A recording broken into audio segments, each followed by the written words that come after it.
Os motivos mais bizarros que te levaria pra fogueira na Idade Média. Respirar, acabou o vídeo. Brincadeira, vamos ver. Primeiro, ser considerado feio. Eu estaria de boa na Idade Média. Não. Como durante a Idade Média a aparência física era interpretada como um reflexo da alma, a feiura era frequentemente associada ao mal, ao pecado e ao diabólico.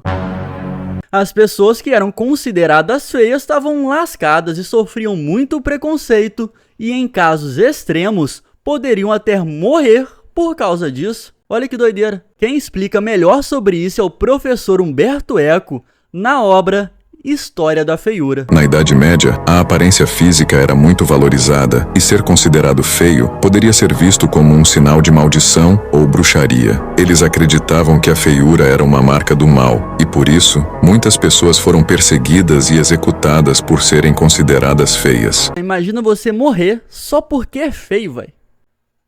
Segundo, falar em voz alta durante o sono. Gente, a Idade Média ocidental foi um período fortemente marcado pela presença da religião cristã na mentalidade e na vida das pessoas. Imagina você sendo uma pessoa vivendo na Idade Média. Tá dormindo junto com uns malucos ali do lado e do nada um deles começa a falar sozinho, no meio do sono, do nada.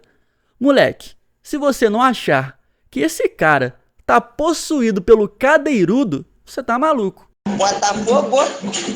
Outro motivo bizarro que te acusariam de bruxaria era ter uma verruga. Algumas pessoas acreditavam que quem possuía verrugas era porque havia feito pacto com Cramulhão. Durante o período de caça às bruxas, qualquer pessoa que possuísse alguma marca ou anomalia física poderia ser acusada de bruxaria e aí...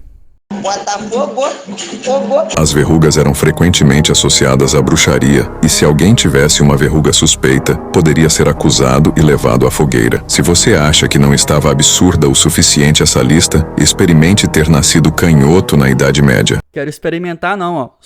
Lá. Esse BO não é meu. Aqueles que usavam a mão esquerda para realizar tarefas cotidianas podiam ser suspeitos de bruxaria, devido à crença de que o lado esquerdo estava ligado ao mal. O resumo desse vídeo é que qualquer pessoa que fugisse ao padrão na Idade Média poderia sofrer preconceito, ser perseguida e até, no caso mais extremo, morrer por isso.